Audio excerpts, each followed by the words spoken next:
What's up, guys? It's Murph the Wise, and I'm back with another video. I'm gonna be reacting to how did Evil Morty become smart. Let's get into it. We all know who Evil Morty is, the smartest Morty ever, and probably the smartest being in the entire multiverse. After he finally took down Rick Prime, his name became almost legendary. Everyone knows that Rick C-137 helped him, but if you think about it, only one of them truly benefited from that alliance. Rick got emotional closure and the illusion of revenge, while Evil Morty got something way more valuable, the knowledge that only Rick Prime had. But let's put the ending aside. Figure out how Evil Morty actually became so intelligent in the first place. We first saw Evil Morty in Season 1, Episode 9. That's when he pulled off a genius plan that fooled every single Rick and Morty out there. He controlled his Rick using special cables, and everyone thought another Rick was behind it. But back then, he wasn't yet the mastermind we know today. Even Rick C-137 said that Evil Morty could have done everything in a simpler way using just... I wonder why Evil Morty, why Rick's kids, because Rick is the smartest person in the multiverse. The multiverse, not the universe, multiverse. So how his kids are not as smart or not a little bit smarter, above average. Like his daughter is like a veterinarian, a horse veterinarian, or a horse surgeon or something like that. But how is his kids are not like super smart too? Is he like a mutant or something? I don't know. Two Mortys. For kill. I mean, you could accomplish the same result with like 5 Mortys and a jumper cable. Which I also wouldn't do. I'm just saying, it's bad craftsmanship.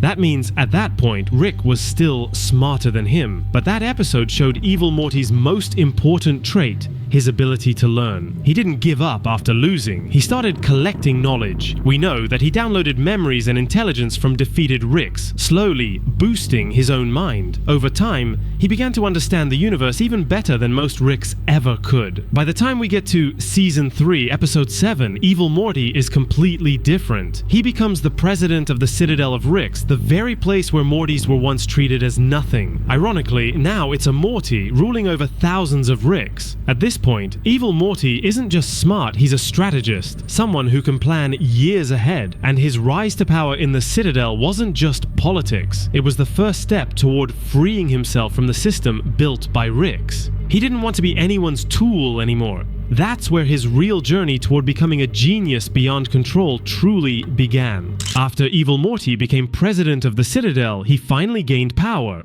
But not freedom. The world of Ricks was still trapped in the same endless system. Rick creates, Morty suffers, and everything repeats again and again. Evil Morty understood that to truly break the cycle, he had to step outside of it, and that's when he began planning his greatest move. Imagine being in a multiverse where there's like thousands of versions of yourself and your grandpa.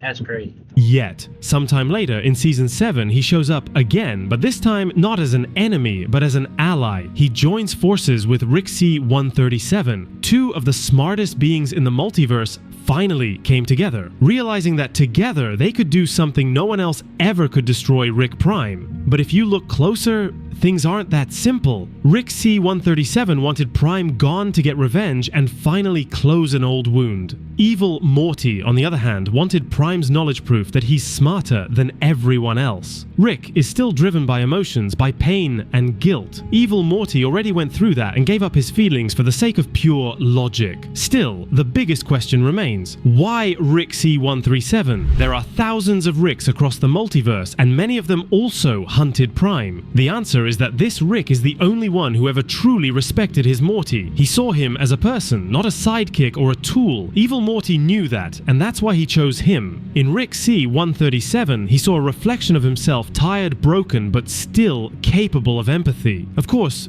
their alliance was never meant to last. Evil Morty doesn't trust anyone. To him, even friendship is just a deal. He used Rick to reach his goal, just like he once used the Citadel. Yet through this alliance, we also saw something new in him, a tiny trace of understanding, maybe even compassion. When Rick talks about his family and everything he's lost, Evil Morty stays silent, but in that silence you can feel that he understands. They're both victims of the same universe. That's why Evil Morty isn't just another villain. He's a symbol of rebellion against the entire system. He doesn't want power or revenge, he wants freedom. And that's exactly what makes him so dangerous. He isn't trying to destroy the universe. He's trying to escape it to break free from the endless story that Ricks and Mortys are forced to repeat forever. I have my own theory about how he became this smart. I believe he's the original grandson of Rick Prime. At first, that might sound crazy, but the more you think about it, the more sense it makes. When Rick Prime built his portal gun and started traveling through the multiverse, he basically abandoned his family.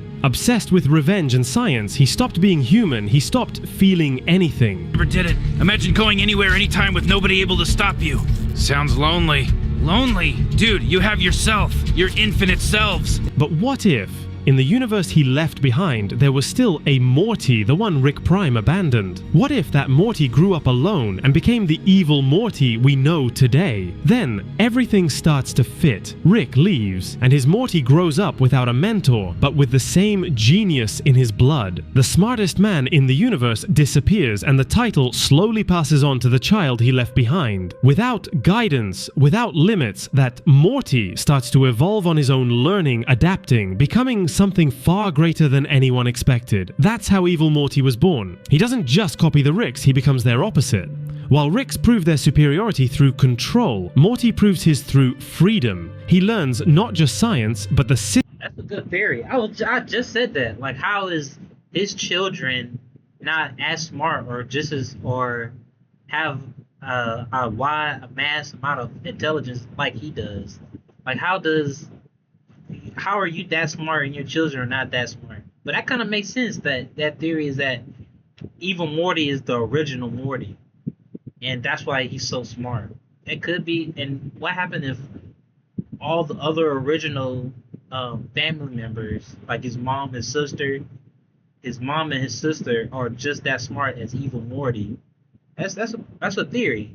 System of reality itself. He realizes that the universe is a closed loop, a cycle where every Rick and every Morty are doomed to repeat the same mistakes. And that's when he decides, it's time to break free. I even think Evil Morty might have replaced his counterpart from another universe. Maybe he switched places with a different Morty, or maybe his universe was the original one, the first world where it all began. He's become so intelligent that even portal guns recognize him as authentic, because he's learned how to bypass the very structure of the multiverse. That's why the portal gun treats our Morty as if he were Rick Prime's Morty. Today, Evil Morty isn't just a smart kid. He's a being that holds the knowledge of thousands of Ricks, including Rick Prime himself. His intelligence is a mix of pain, logic, and endless analysis. He's seen everything: death, betrayal, the meaninglessness of cycles, and decided to be the one who finally ends them. He no longer believes in good or evil. For him,